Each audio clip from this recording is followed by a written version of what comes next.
Welcome to Mac and Blue, where we introduce you to who is building Arizona, bringing you the people and businesses that shape the landscape around us. From economic development and developers, underwriters and lenders, architects and engineers, to the very builders and suppliers that bring it all together. Now let's join our hosts, Robert Johnson and JJ Levensky, aka Mac and Blue.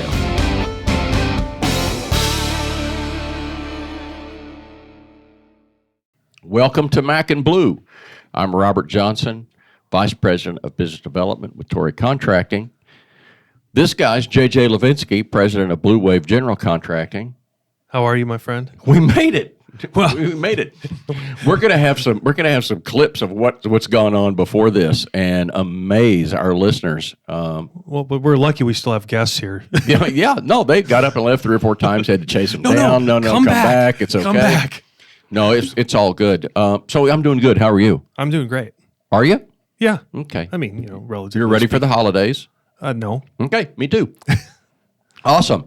With that, I want to welcome Travis and Bob. I would call you Robert, but I'm Robert, and I don't want to confuse everybody. And God knows you can't multitask like that anyway. I'm the only one that would be confused anyway. Welcome, gentlemen. These folks are with VACTE. Yes. I would have called it VACTE, but I was coached. Well, come on now. Previously. So what's the acronym? VACTE. I'm going to spin it to these come on. guys. I want to see if you can do it. Let's start with Travis. Travis, tell us a little bit about what VACTE is and exactly what it is, and welcome. How's it going? Glad to be here. Valley Academy for Career and Technical Education. We are out of Cottonwood, Arizona. Basically, we pull from the 3 high schools, local high schools there, for our CTE education purposes. We are a CTED, Central Education Technical District. I know Cindy Gutierrez talked a lot about the acronyms and stuff like that. You're probably going to hear a bunch of those today. Keep them coming. So, we still don't know what the first round meant, but that's okay. We'll try to explain it. So, we teach CTE, Career and Technical Education. So we're out there. I'm the construction teacher up at VACTE. We have several programs at VACTE, and that is law and culinary and Ed Pro, which they teach teachers how to be teachers. So lots of fire science, lots of different programs we have up there that we run. Now, before we get into the program itself, can you give us a little bit of background about yourself, Travis? And then we'll do the same with Bob. Went to high school in Colorado, did a little bit of college, went into the Navy, got out of the Navy, went into construction, had other opportunities after the Navy, decided not to go that route. I was already started in construction. It was paying well back in the late 90s and early 2000s. So started my own business, contracting. I was a general contractor up in Prescott and Prescott Valley, Arizona. And then eventually went into teaching. So coached for several years, and that's what led me into teaching. Okay. So. Thank you. So coaching was the impetus to get you into the whole and you stuck with the teaching thing. Yeah. Didn't think. I mean, it was just by chance, and this guy right here actually got me into it. So drove by his house one day after work and need some help coaching. And I have a wrestling background, so it was natural. And I was just like, hey, you need help? Yeah, sure, come on in. One thing led to another, and 10 years later, still coaching. So, so you got him into the coaching. Yes. And then who got who into VACTE? I got Travis into it pretty much. Okay. So I taught for 17 years at Kent Verde High School in graphic design, digital media, mathematics. Coached wrestling for 23. Came around, and he used to steer wrestle. We both rodeo. I'm a rodeo clown and rodeo announcer, and he was a steer wrestler. So we knew each other from that part there. Audience with us. Well, we saw your podcast. We knew we were some clowns here. So. Okay, good enough. Wow, that was awesome. Yeah. But anyway, got him let's into just spend a whole hour on that. Yeah, I don't even care anymore. I just want to hear about all the rodeo stuff. Yeah. Oh, well, there's some good stories. But he started coaching with me, and we had a very successful program. We won 6 state champions, 3 runners-up, and he was the big man coach, as you can tell, a lot bigger than me. But what an interesting dynamic. I mean, the whole thing of meeting each other, of the coaching into this, and this is such a cool program. I spoke with both of you several weeks ago and kind of got a little bit of a deeper dive on this. One of you or both of you, please, take a minute and go into exactly what goes on here. I love the discussion about. Hold on, we'll just throw darts at you the whole. That's fine. For the audience sake, what are you said the three school districts up there? What are they? Yeah, we have Camp Verde High School. Yep. They run right around 500 students. Okay. Now, we only get juniors and seniors because they do have to drive to us. Okay. It's about a 15-mile drive to us. Sure. In Mingus Union High School, which is the Cottonwood, Clarkdale, Jerome area. Okay. And they run about 1,200. And then Sedona High School, which when I first took over 7 years ago, about 500. Now they're down about 250, 300. Oh, wow. Decline enrollment, Airbnbs Yep. and all that Oh, ran yeah, out to gotcha. people. And then we have, we recently got into the homeschool market. And the charter schools, so we have those. They go to school for 4 hours at the high school, and then they come to us for 3. Either they come in the morning from 7 to 9:30, 10 o'clock, or they come in the afternoon from 1:30 to 4:30. Our construction program's large enough that we have 2 full sections. Oh wow. We do a Monday through Thursday. And so the kids get credit from us. We're a regular public high school. It's a career technical district. But then what we do is we transfer the high school credit back to them. We also, Travis has dual enrollment in the construction. Almost all of our programs are dual enrolled. So they get Yavapai College community credit. Most of it's transferable. We got several kids in the construction management and college right now that's come through our program, and a lot of them go into the workforce. So I know it's so much more online now, but if they chose to take that dual enrollment transfer, then that would be up in Prescott, right? Well, they also have a campus in Verde Valley, Prescott, and Chino. So, Oh, that's right. Okay. so there's three different campuses. All right. Sorry. Yavapai. I just wanted to, thanks for answering those questions because again, for the audience sake, just that, anyone that travels up there is back and forth. I think everyone kind of knows that whole kind of area. So I think to kind of take those 3 major combinations, thanks for just putting that in context. Go ahead. No, I think your program, and correct me if I'm wrong, but is really different than what you see here. In that, I mean, I've been into a couple of the high schools that do, a CTE program, and it's like, it's an hour class here, it's an hour class there. You guys are pretty intensive. I mean, these kids are really getting to work with their hands and do stuff, aren't they? Yeah, they day one we're getting into safety quite a bit. Safety's kind of boring, but you still have to get it out of the way. It's important. But then still your hour instruction, and then you're trying to do an hour and a half hands-on. So that's that 3-hour time block right there you get with these kids versus having 45 minutes each day. You get 3 hours with them. But we also cover a lot more ground too over the years. So where these normal schools and these programs, it might take 3 years to get through the curriculum. I'm getting through it in a year. So Wow. because we're just so hands-on so fast, and we have that time with these students. So And did you guys say you only get juniors and seniors, or can you start younger? we can. Sometimes we do get sophomores, with the parents that commit to bring them to class. So Okay. It's all transportation. So That's the biggest thing. Okay. SkillsUSA, is that something different? Is that a different program than? Well, in career tech, a lot of them, we always go back to ag because the FFA seems to be more nationally known than skills. In our old days, it was called VICA, vocational. yeah. But it is. It's called co-curricular. It is mixed in with our curriculum, and naturally, we do a lot of stuff out of class. There's a lot of fundraisers and community service and all, but it is a career technical student organization, is what the CTSO stands for. And it is part of our program. When we started this program, Travis was on our committee of 16 contractors from Sedona, 16 from Camp Verde area. And they said, we want 3 things. We need someone that can swing a hammer, pass a drug test, and show up to work on time. And so we said, okay. Can we give you one out of the 3? Yeah. Well, the good thing is with his military background and the coaching and all, I thought he'd be a phenomenal person. We've known each other. And I said, do you want to teach? He's like, well, kind of tired of going around the state chasing construction. And it worked out because, Travis has a good demeanor with the students. It's strict, but also they have fun and enjoy a lot. And it really built in. And in the first year, I took him down to the state SkillsUSA contest. And we're both very competitive. And he went down there and he had some kids enter the contest in West Mech. You yeah. guys know here, EVIT. Yeah. You know, the big two in Pima J Ted, the big three. They kind of beat us a little bit. He's competitive, so that ain't going to happen again.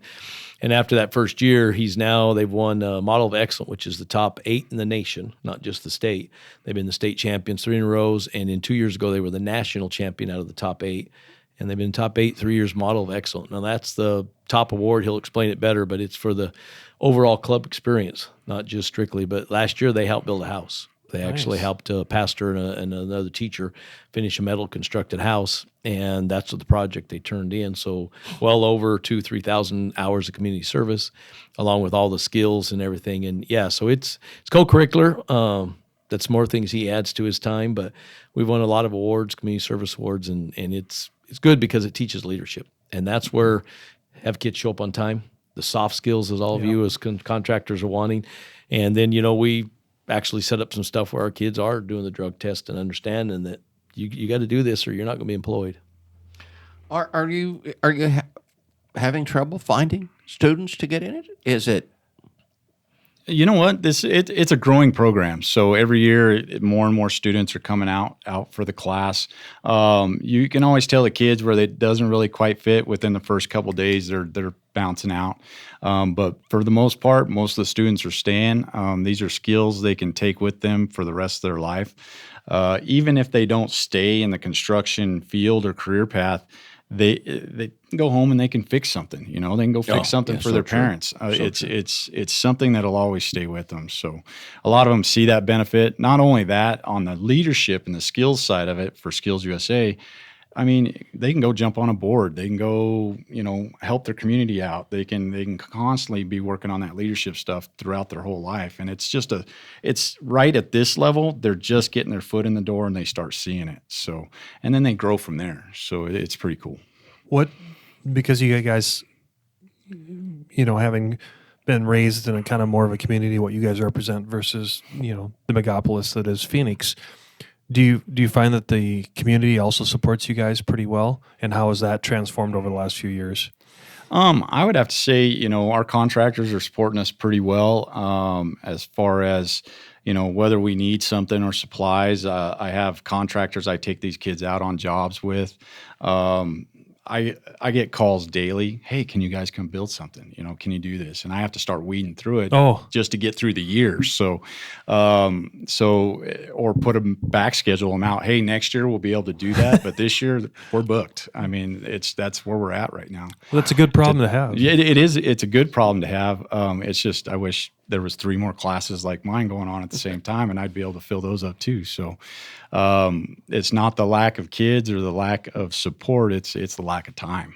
So it's just having enough time to take care of everybody's needs that we need to do. Well, forgive my ignorance here. Can you expand, Bob? We can. Or are you guys just doing that strategically? Kind of strategically. We start with 9 kids.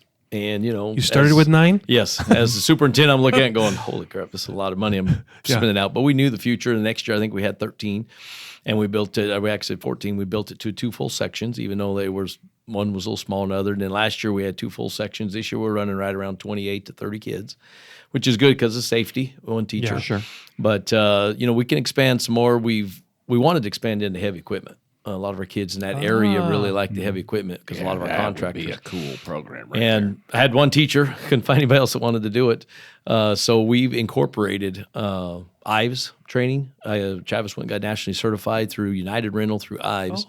And all of our kids come out, as long as they turn 18 and pass it, they the Core 4, they call it, which is the forklift, the aerial boom, the scissor lift, and the warehouse forklift. And then since then, we've added with the ability of equipment, front-end loader, backhoe, and skid steer. And he wants to add mini excavator because, they have 2 trainings across the United States. One's in North Dakota, I think, in the summer. Another one's in Hawaii. He's really wanting to go to Hawaii to be trained. I'd go to Hawaii for some training. A little hard to justify that one, but, hey, as long as he takes a roadie with him, I'll be okay. Yeah, I mean, there's got to be a rodeo there that you guys can volunteer clown-wise for. Oh, my goodness. So I feel like and maybe I'm treading on uncomfortable territory here or something, but I feel like we blew past the Navy thing. How long were you in the Navy? I was in the Navy for 4 years. So 4 years. Okay. I was a aviation ordnance man, AOs, if you're out there. So Okay. they know who they are. So, yeah, we dealt with a lot of ordnance, missiles, bombs, bullets, you name it, ammunition, all of it. So, And from that to teaching kids how to build. So, one of the things that intrigues me about this is one of the things we've talked about a lot here is getting people into the workforce, how, the workforce is just deprived. It's, and hearing and seeing that you have this interest in rural Arizona, it is, I guess it's probably not as much of a shock as it would be here. Tend to be harder working folks and farm, whatever. But I notice here where you're saying completed more than 8,000 hours of volunteer time. Mm-hmm. Your students in doing the projects like you were talking about, building the house. Yeah, we built a house last year. The year before that, we actually helped build, over a couple of years there, we actually helped build a rodeo facility, like an equine facility right there in Camp Verde.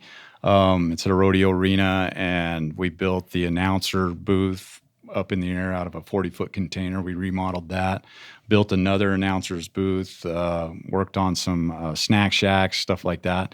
A lot of dirt work and setting posts and stuff just all over. We do our forklift training and skid steer training out at that facility. So there's a lot of room out in the parking lot to move equipment around. So it's a safer bet than trying to do it in a parking lot somewhere. So, leveraging your connections and with your background. Right. Yeah, that's awesome. With all the events they put on out there, we can tie in some of our class time out there to do, pick up trash, park cars, whatever it is for fundraising. There's a ton of opportunities just with that one facility for these kids to get out and do some hands-on activities. So how do you guys determine what projects you're going to do? Like, is it any one from a homeowner to a business to a church or a school, municipal? Like, do they all come to you and know that you exist up there? And like, how do you weed it out, or can't you talk about that?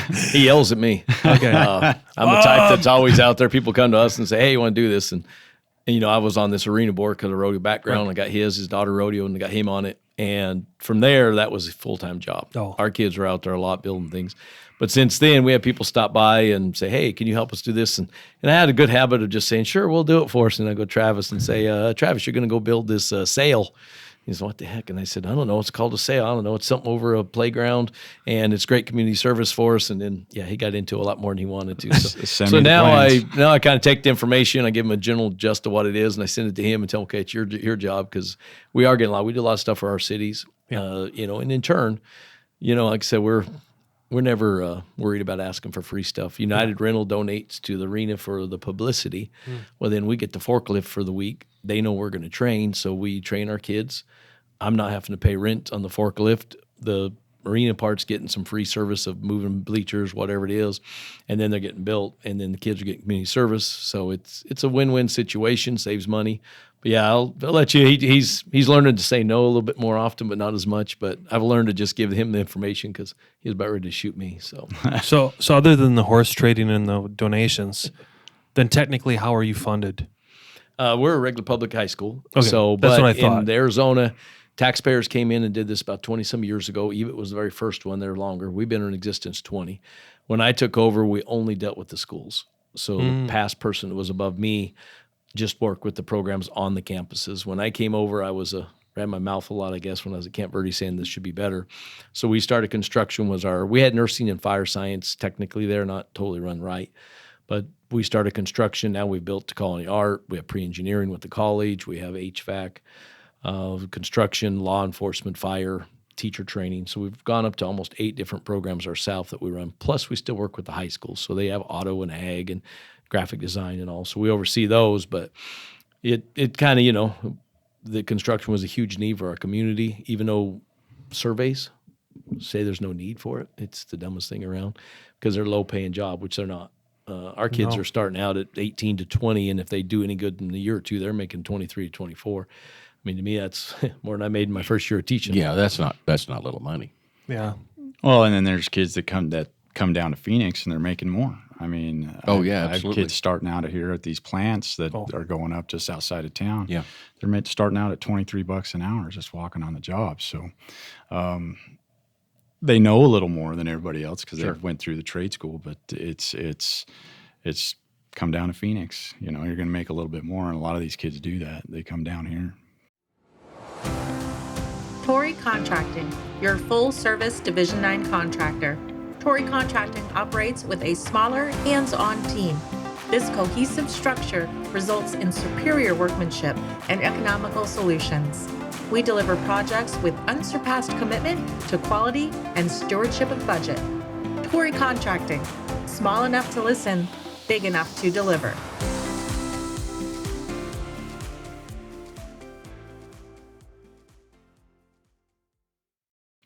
Amazing. So what do you guys, if you could forecast like the next few years? I mean, we know that, you know, whether there was Cindy or the other programs that we've talked about on our podcast, even with what's happening over the last few months with the Fed and interest rates and inflation and everything, I mean, it doesn't take a rocket scientist to figure out the supply and demand. It's still there. Well, I should say the demand is still there. The supply is still not met. Yeah, there's going to be some hiccups in probably the residential space, but as far as the commercial and the industrial and everything that's supporting the economic drive of Arizona, what are you guys seeing? Like, what are you going to do specific in your program over the next few years to kind of match that trajectory, if you don't mind me asking? You know, part of it, big reason I like about Travis, he's well-rounded. He's not just a framer. He's not a masonry. When the economy crashed in 2008, he was building wells, you know, he was building well houses, he was building barns. And so what I like is he brings it in and he teaches kids, you can be a really good electrician. But if you don't understand some plumbing and some drywall and a little bit of that, when the market crashes, which it will, you know, Always you're does. gonna have a skill. And so, you know, we teach there everything well-rounded. Now, some kids really like electrical. He'll spend more time with them doing that, or we'll get a contractor to come in and do a job shadow with them and things. So I think biggest thing is right now in the Verde Valley, we're a elderly retirement place. A lot of houses going in, a lot of apartments going in because there's not much affordable living there, so a lot more apartments and all. So I think construction in the Verde Valley is going to be good. We're trying to get industry is our problem, but we do have a new company called Frame Tech's coming in, and they're going to be building trusses and floor systems and wall systems. It'll be pretty much CNC generated, but they're still going to have to put together with somebody, human hands. And so that's been a big one. They actually are wanting us to build kind of maybe move our school from a rental place to something over there closer where our kids walk right across the street. But that's something big. And, you know, Travis knows more about where the construction's going. He keeps a good eye on it. Good. Yeah, the commercial doesn't look like it's going to be slowing down anytime soon. Residential will slow down a little bit, which doesn't really affect my class that much. I mean, I'm still going to cover everything. I might push a little bit more into maybe some of that commercial electrical a little bit more, but as far as everything else, it's basic construction. So they still need to learn basic construction, basic safety, and all that stuff that goes along with it. So, Are you seeing most of the students stay home, or are they coming down here to the Valley for work afterwards? It's 50-50. I mean, I have some students that are going up that are actually going into college, and then during the summer they actually come back to the same contractor that they worked with before they went into college. So with the internships that we do up there, so they actually have a job waiting for them for the summer or Christmas break or Thanksgiving. They come back and they can pick up right where they left off and still get paid during their time off. Can you take it just a time out there? Can you explain how the internships work? Okay. So just for the audience sake. Yeah. So usually first semester, we are gearing kids up, getting them ready, teaching them how to, build stuff, use tools, stuff like that, safety. Towards the end of the first semester, I start getting company paperwork out for these companies that these kids want an internship with. Get the employers in there, and after when first semester starts, these kids got their company paperwork in. They've pretty much been hired by these companies, and we go out on the job site once or twice a week, depending on if they're caught up in the classroom. So we schedule it with these companies. They have us come out. We work out there for 3 hours. These kids are getting paid while they're out there working, while they're taking my class. So it's a win-win for everybody. At the end of the semester, the contractor basically comes to me and says, hey, I want this kid, this kid, this kid, and this kid, or I need 6 of your kids, that were out there. And I put it back in the kids' ballpark. Hey, you want this? There it is. You got a job this summer. And so most of them stay on with it. It's just an easy right into a workforce kind of situation. So neat. Yeah, and this just fell into our lap. Travis went, I said, you need to go to this. It was a community thing, and they didn't get a lot of support. And I'm like, well, just take your kids over to this. It was called a job fair. I don't really know what there was jobs. A lot of people there, but nobody was really hiring. So what was funny is this contractor, Tierra Verde Builders, he just out of the blue took all of the kids over in a corner and just started talking to them and interviewing them. And then came back and come Travis and says, hey, I want to hire your kids to work. He said, I'm going to pay them. I don't want free labor. So it's kind of weird. He interviews them. They have to pass a drug test. He makes them do a resume, the whole bit. And then Travis takes them out, usually second semester, 1 to 2 days a week. He pays them, was paying them minimum. Now I think he's paying them $15 an hour. It's about $15 an hour to start. Last time. And then every time they get a cert, like we do NCCR certification, the IVE certs, he gives them 10 cents. For every cert. For every cert.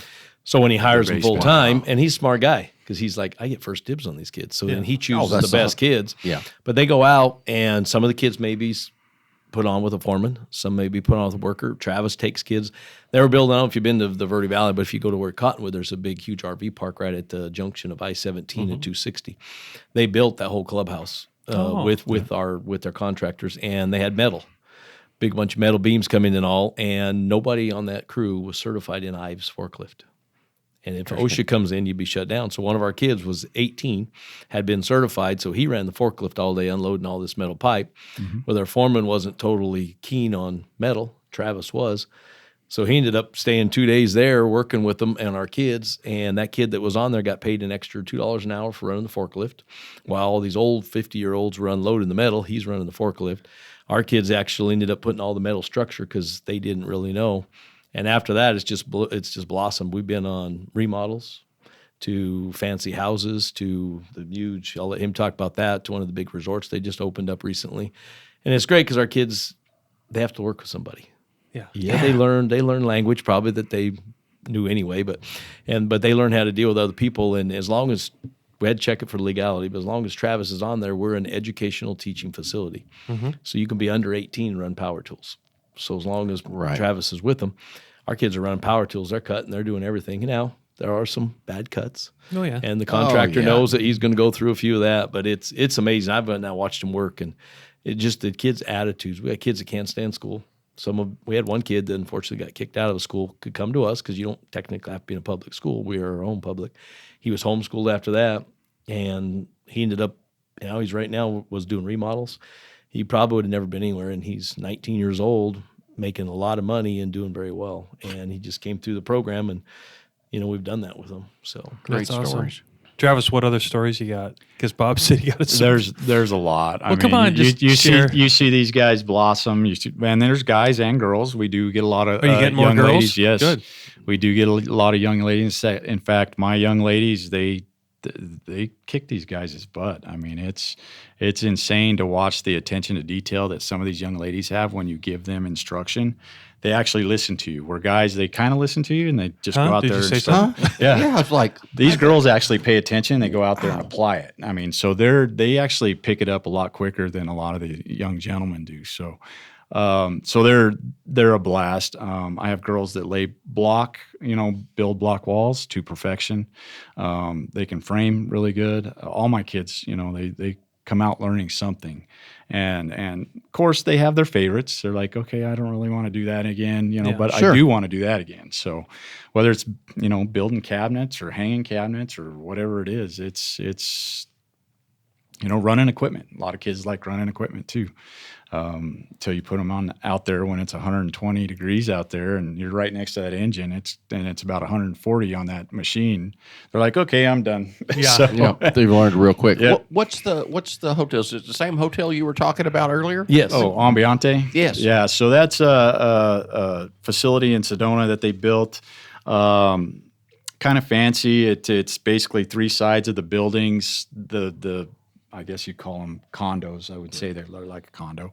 But 3 sides of the building are open to nature, basically. Yeah. I mean, it's all glass. So there's only one wall of privacy in that structure. So in those, there's several different, I mean, I don't know if there's 30 or 40 of them in there.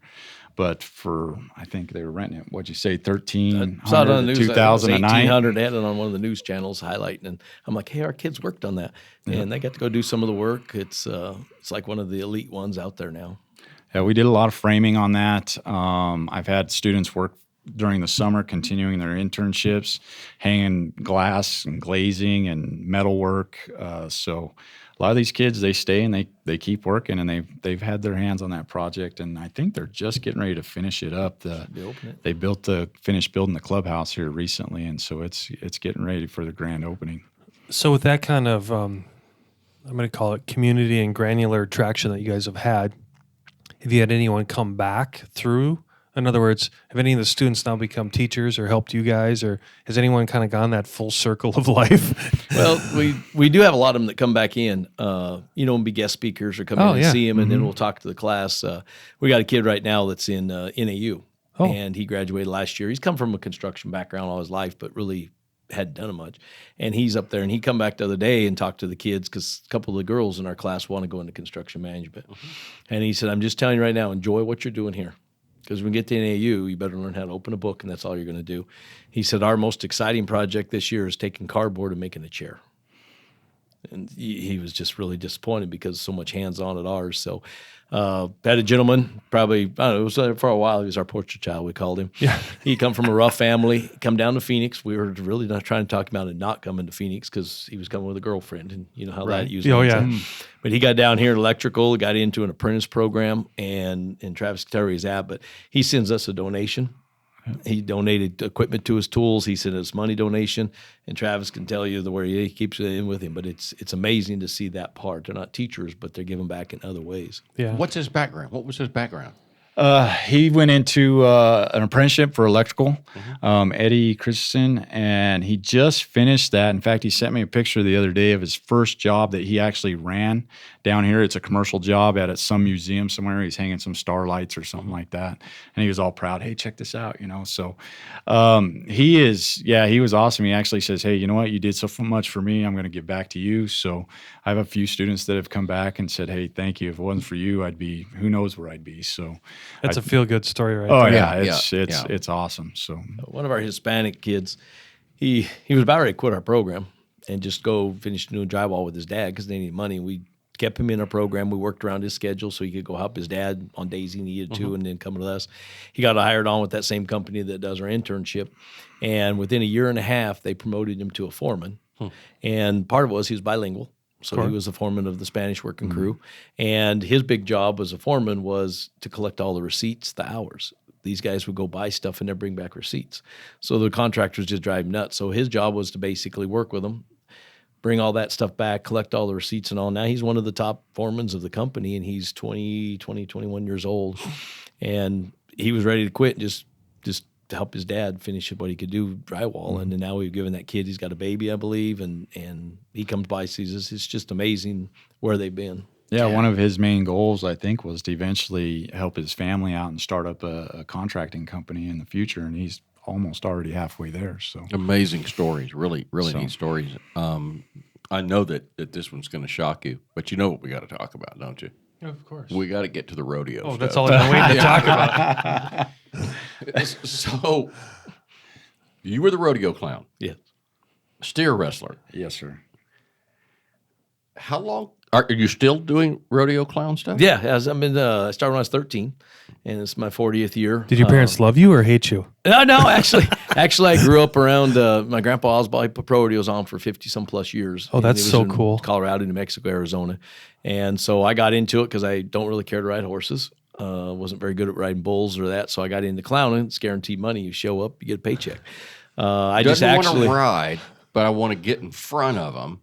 Yeah, that's a little different. It's different. I get in front of them now. I get more in the clown barrel. I quit fighting bulls about 13, 14 years ago when I had my daughter and all, and actually more than that. She's 26. So, but I get in the barrel and I do that. I like your math, Bob. Yeah, I got some clown cars that ride wheelies and blow up and different things, Oh, and fun. get in the clown barrel. You get bumped around that quite a bit. But I just actually got done doing Gilbert Days. Oh, really? Last week Yeah. I was the Grand Canyon final. I got to do Gilbert Days last couple of years, and so it's fun. It's different. You get to do something at the rodeo up there in Camp Verde. Running that arena was kind of a second nature for all of us, and Sure. I did all the clowning there, and we brought a lot of neat things in. I announced some rodeos too now, so it's fun. Yeah. Is your family into it as well? You know, my daughter roped. She was a 2-time state champion breakaway roper. Had a full ride to UNLV. Wow. And my son, he had nothing to do with that. But funny thing is, he's teaching. He's teaching graphic design at the middle school level, which was surprising, and wanting to coach a little bit. Oh, He's got wow. 5 kids, so he's going to have to work on getting he him older. could He do adopted something. 3 and had 2. 3 or 4 jobs. And my actually. wife, she's a secretary. She was a breakaway and a barrel racing champion, and now she does all like the books and everything for the rodeos, the entries and all. And you had to wrestle them down. You I had to did. jump off of something Yep. on top of something else. Yep. Nothing like getting about 35, 40 miles an hour and then hitting something that's not moving. So did you do that before you went into the Navy? A little, yeah. I high school rodeoed when I was in high school, so it was more on the rough stock side.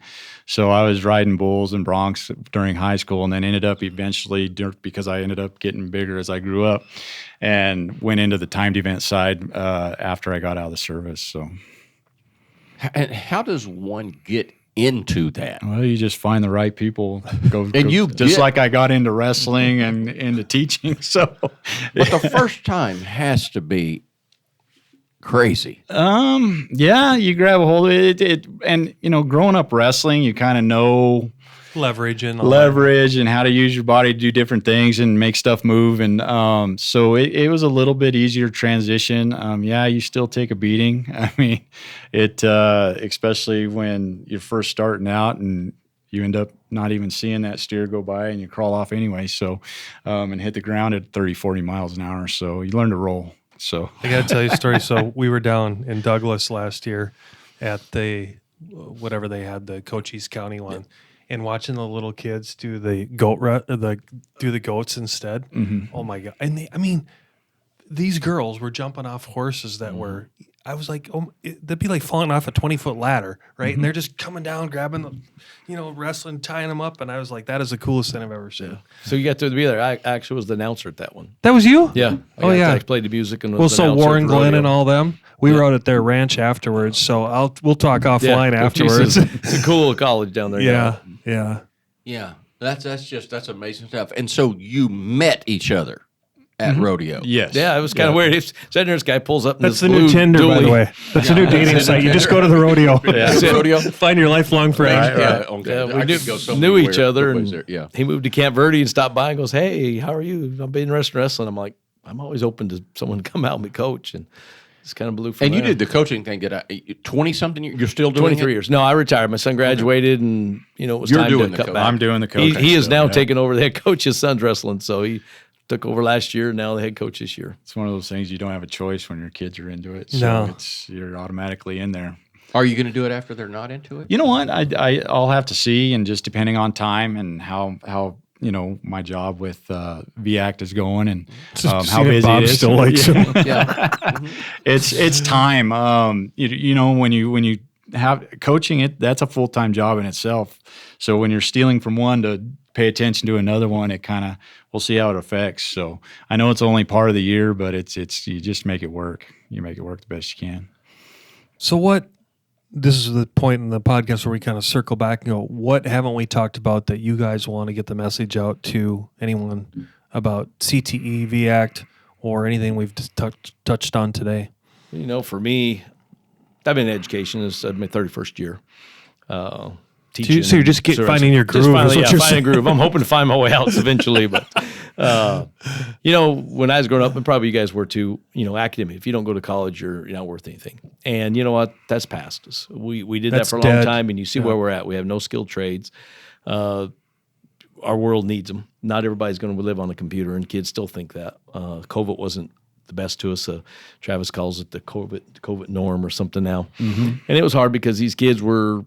I'm not saying kids are lazy. Kids are very productive if you give them the right opportunity. But Kids are Cultivate kids. them. yeah. But the thing is everybody shoved education down. Well, not everybody is an academically oriented person. And I know some of the smartest. We've had valedictorians in our program, and they're like, "Why are you taking construction?" And the kid's like, "Because That's what I love. I need a career. I might go to college, but my 90% of the college degrees don't get you a job besides at Taco Bell." And so I enjoy what I do because it's vocation. We're teaching a trade, and I do believe our world's coming around. There's been a lot of money put into CTE recently, not as much as we need because everything, as you know, is very expensive. You guys own construction. But it is starting to come around where it's starting to be valued and looked at above instead of looked down on. Used to be all year the vocational people just go over there, and it's not. So we're getting valedictorians. Yeah, we're still getting kids that. Well, the pay scale's adjusting too. That's it. And my thing is we teach way more than just a skill. The stuff that we take our pride in is soft skills. Kid knows how to show up. They understand how you address a person, yes sir, no sir. They understand that The intangibles, when I you call mess them. up, you admit it and you pay the price and you move on. And that's the stuff that I believe Travis and all my staff, we do that first. Then the skill comes second. And I had a teacher tell me, our old principal, you get hired for your skill, you get fired for your attitude. And it's 100% true. So we try to do the attitude and then bring the skill in, and I think we're turning out a good product. We have an 85% placement rate in our fire science program, either in wildland or 2 years down the road, 3 years down in structural.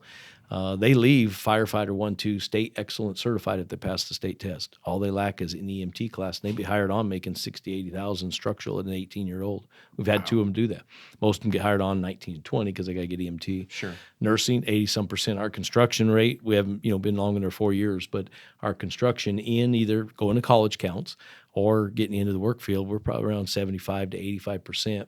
And then if you just look at summer work, we're about 95 to 100. Almost every kid in his program is getting summer employed, not in fast food. I mean, yes, your trade schools always say, well, I got to employ. Well, did you employ it in their trade? Ours is in the trade that they came out of. And small community, it's kids need to work. And a lot of their families are looking at they want to be better than what mom and dad gave them. Yeah. And mom and dad wants them better. So, we have a huge Hispanic culture right now up there, and a lot of our kids are in there. We got girls. We have 4 girls right now in construction. Unbelievable. And they're amazing. We have 2 brand new ones this year. They jumped on that forklift, and they just went to town with it. They thought it was fun. Yeah, and to follow that up, I mean, it's these kids, again, it's a skill. They'll always have it. And then if they're not involved in something, it gets them involved in something on the leadership side, whether it's SkillsUSA, that CTSO we were talking about, it gets them involved with other kids, gets them, to open up. You see a lot of these kids come in and they're kind of sunken in their shell a little bit, and they first couple weeks, and then you start seeing them kind of pop their head up out of the shell and, oh, I can do this. And then they start getting more hands-on and a little bit more active, and then all of a sudden these kids blossom, and you finally find which direction they're going to be going. And you see a whole different side of some of these kids where they don't get that chance in a normal high school. So all the hands-on, all the leadership skills we go through, it's just something that you get a chance to see these kids just grow. And when they're growing the right direction, and then from there they take it to the next level. Whether they go pursue an internship, or they go and pursue a trade school of some sort, or go on to college, or go just right into the workforce. So Right. it's the opportunity's up to them. It's what are they going to put into it to get out of it, and then when you do see that, I mean, you can start nudging kids in the right direction. So I believe, get these kids out there. If they don't have a direction, push them in a direction, just kind of nudge them. Hey, go try the CTE class out. You might like it. So, and most of the kids do. They come out, all of them learn something. They're going to learn something that they'll be able to take with them the rest of their life. They might not do it, Correct. for 5 more years, but then, one of these days when they buy that house, they're going to have to fix their own, ceiling fan or faucet or whatever. So there comes a time when dreams become a reality, when you see your vision materialize into a true work of art. And the only way to get there is to choose a general contractor who shares that same vision and knows how to bring it to life. At Blue Wave, we aren't so big that we've forgotten where we've come from, and we aren't so small that we can't care for your projects regardless of their size. When your vision deserves safety, perfection, timeliness, and expertise in order to become a reality, trust Blue Wave to get it done right the first time.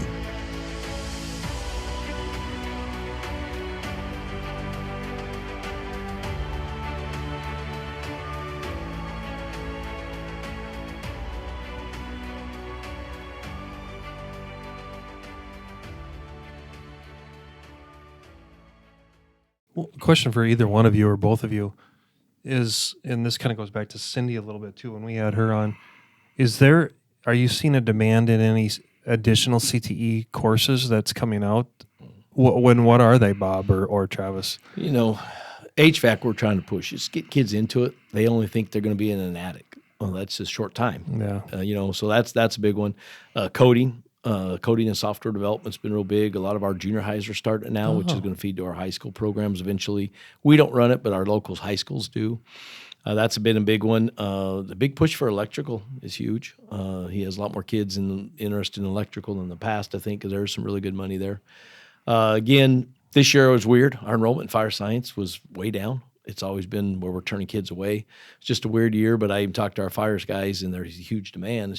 Was kind of a weird year. They're not even getting a lot of people applying. Law enforcement has been consistent for us, but one that was surprising. A lot of people are like, you have that many kids want law? And I'm like, yeah, because the bad rap they got. But they're learning a lot, and nursing's huge. And I don't see a nursing yeah. program, and it's huge. We actually bumped up an extra 8 spots this year. We did finagled things around to get an extra 8 spots, so we're running more kids this year than we have in the past. Good stuff. Industry around here is screaming. I mean, you guys down here in Phoenix with the 2 chip plants going in, plus everything And else more that's going coming. on, it's insane. We were just out at construction career days. When was that? 3 weeks ago. And that place was probably the most contractors I've seen there yet. I mean, it was just amazing for these kids to connect with all these other contractors, and they were all hiring. I mean, they were taking resumes on the spot and saying, hey, you need a job. We'll come up and talk to you in your class. We want you to come work for us. And I get it. They're needing to fill these spots. And with these 2 chip plants and a lot of this other stuff going on, these big jobs, they're not filling it up. And it's everything from welding to block laying to concrete to steel work to it doesn't matter. It Travis. doesn't matter. It's everything. I was just looking at the data the other day, and just on the, how do I describe it? I'll call it the general general construction, carpentry, just starting at a labor, whatever, 43,000 plus openings in Arizona alone. And then, you'd go down to, like you said, all the specific trades, HVAC, electrical. And yeah, those numbers might have been half of that. But then when you add it all up, take every trade, and let's say the average was even 10,000 short, do the math. I mean, it was like hundreds of thousands of people short that we have in Arizona alone to do what we need to do effectively as construction-related activities. Right. And, then just reading the Phoenix Business Journal, which I'm on all the time, it's where our world plays. And just looking at whenever you think that the balloon's going to bust, another announcement of here's another 2 million square feet of this has to go in. Here's another 3 million square feet of this has to go in. So if we just get through this short-term cycle with the rates, I don't see the demand slowing down too much, especially for the human capital piece. Well, with the chip plants, the 2 big chip plants, it has taken a lot of the existing skilled labor and left that deficit of the beginner, whatever, and somebody's got to fill all of these places. it's a really needed, and I love your program. I Yeah. love what you are doing, and it's so different than what I've seen in the schools that I've been to.